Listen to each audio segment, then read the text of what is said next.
দৈনিক প্রথম আলোর আজকের শিরোনাম, হঠাৎ বিবর্ণ ফ্রান্স, ফাইনালে স্পেন। ফ্রান্স স্পেনের গতকালের খেলা নিয়ে করা এই প্রধান প্রতিবেদনে বলা হচ্ছে, বিশ্বকাপে সেরা ফুটবল খেলে 2 অর্ধে 2 গোলে দ্বিতীয়বারের মতো ফাইনালে উঠল স্পেন। বিদায় নিল এমবাপ্পের ফ্রান্স। পেনাল্টি থেকে দেয়া প্রথম গোলের পর স্পেন দলের আনন্দ উদযাপনের একটি বড় ছবিও ছাপা হয়েছে পত্রিকাটির প্রথম পাতায়। এর পাশেই তরুণ উদ্যোক্তাদের উদ্দেশ্যে দেয়া প্রধানমন্ত্রীর বিশেষ বক্তব্যকে কোট করে করা হয়েছে এক কলামের একটি প্রতিবেদন। শিরোনাম, উদ্যোক্তাদের পাশে আছে সরকার। অনুষ্ঠানে প্রধানমন্ত্রী। এতে বলা হচ্ছে, যারা উদ্যোক্তা আছেন বা হতে চাচ্ছেন তাদের সহযোগিতার জন্য সরকার পাশে আছে। ঢাকা বিশ্ববিদ্যালয়ের সিনেট ভবনে তারুণ্য, স্টার্টআপ ও সম্ভাবনার বাংলাদেশ শীর্ষক অনুষ্ঠানে প্রধানমন্ত্রী এসব কথা বলেন। ঢাকা, চট্টগ্রাম সহ 13 জেলায় শিক্ষার্থীদের বিক্ষোভ। শিক্ষামন্ত্রীর পদত্যাগ দাবিতে করা বিক্ষোভ নিয়ে 2 কলামের প্রতিবেদন ছেপেছে পত্রিকাটি। এতে বলা হচ্ছে, জলাবদ্ধতার মধ্যেই পরীক্ষা নেয়া, পদার্থবিজ্ঞান বিষয়ে প্রশ্নপত্রে ভুল, প্রশ্নের মান নিয়ে ক্ষোভ জানিয়ে ঢাকা, চট্টগ্রাম সহ দেশের বিভিন্ন জায়গায় সড়ক অবরোধ করে সমাবেশ ও বিক্ষোভ করে শিক্ষার্থীরা। এর বিপরীতে সংসদে শিক্ষামন্ত্রী জানান, প্রশ্নপত্র ভুলের জন্য ব্যবস্থা নেওয়া হবে। বৈরী আবহাওয়ার 13 জুলাইয়ের পরীক্ষা প্রয়োজনে আবারও নেওয়া হবে। কোনো বক্তব্যে কেউ আহত হয়ে থাকলে দুঃখ প্রকাশ করেন শিক্ষামন্ত্রী। গতকাল আন্দোলন করে সময় ক্ষেপণ হওয়ায় আজকের পরীক্ষা স্থগিত চেয়ে বিশেষ দাবি জানিয়েছে শিক্ষার্থীরা। শিক্ষার্থীদের বক্তব্য, আজকের পরীক্ষা স্থগিত না হলে বিকেল 3টায় লং মার্চ টু শিক্ষা মন্ত্রণালয় কর্মসূচি পালন করবে তারা। তবে সকালে আন্তঃশিক্ষা সমন্বয় বোর্ড কমিটি থেকে জানানো হয়েছে, এই পরীক্ষা স্থগিত হওয়ার কোনো সিদ্ধান্ত নেই।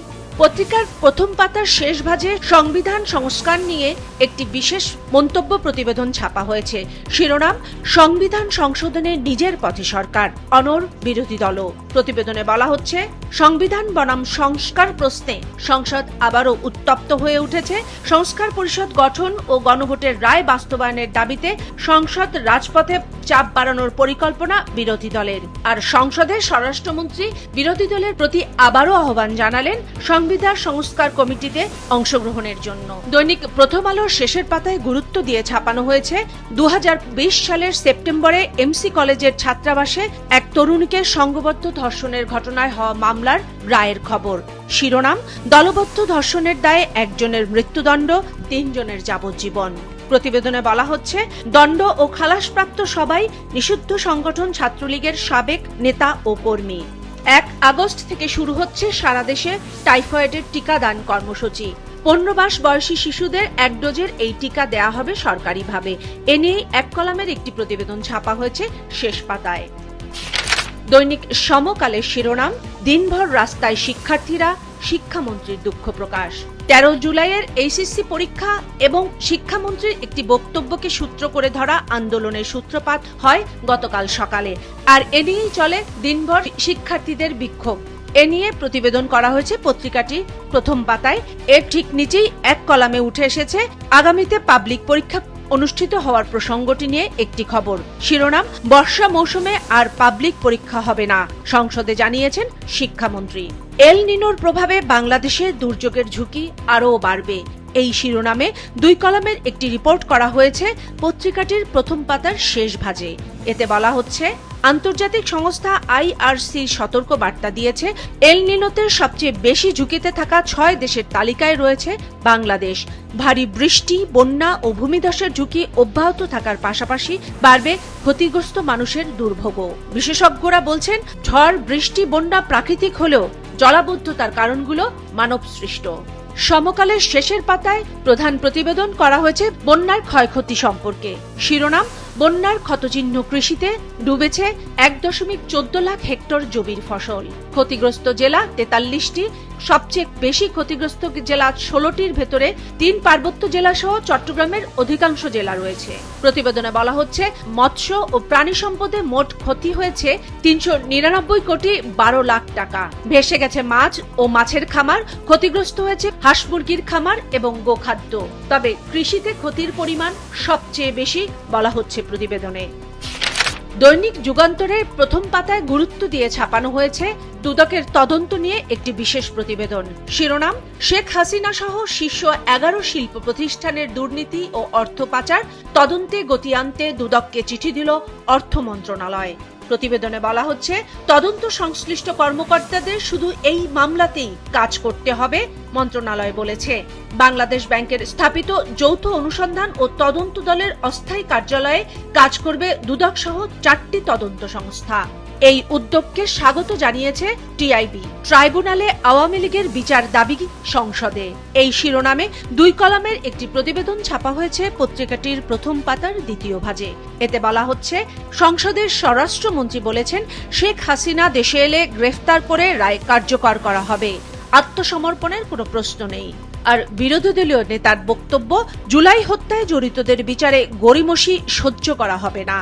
বিরোধী দলীয় চিফ হুইপ বলেছেন, গণতন্ত্র ও গণহত্যাকারীদের বিচার করতেই হবে। দৈনিক যুগান্তরের শেষ পাতায় গুরুত্ব দিয়ে ছাপানো হয়েছে জ্বালানি তেল ক্রয় সংক্রান্ত একটি বিশেষ প্রতিবেদন। শিরোনাম, আজ মন্ত্রিসভা কমিটিতে প্রস্তাব উঠছে, সরাসরি তেল কেনায় অবিশ্বাস্য ডিসকাউন্ট। বিস্ময় চিহ্ন দিয়ে করা এই প্রতিবেদনটিতে বলা হচ্ছে, 15 কোম্পানি থেকে 14,000 কোটি টাকার জ্বালানি কেনা হবে আবারও। সরবরাহ করতে চাওয়া এই 15 কোম্পানির মধ্যে বেশ কয়েকটি কোম্পানি ভুইফোর। এদের মধ্যে 2টি নির্দিষ্ট মানের চেয়ে অতিরিক্ত সালফারের ডিজেল সরবরাহের ব্যাপারেও আগ্রহ দেখিয়েছে। মূল্য ছাড় দিতে চায় 5 থেকে 31% পর্যন্ত। মন্ত্রিসভা কমিটিতে এসব প্রস্তাব তোলার আগে এসব নিয়েই উঠেছে বিভিন্ন ধরনের আলোচনা সমালোচনার ঝড়। কালের কণ্ঠের শিরোনাম, মেয়াদোত্তীর্ণ ওষুধে ঝুঁকিতে কোটি প্রাণ, মৃত্যু হচ্ছে, অভিযান চলল সাজা নগণ্য।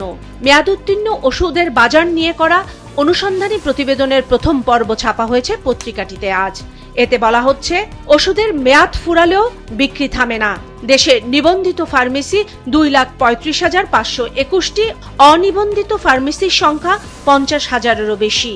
ওষুধের মেয়াদ শেষ হয়ে গেলে ফার্মেসি থেকে ওষুধগুলো কোম্পানিতে ফেরত যাওয়ার আইনগত বিধান আছে, তবে তা মানেন না অসাধু ফার্মেসি ব্যবসায়ী, অসাধু বিক্রয় প্রতিনিধি এবং ছোট ভেন্ডাররা।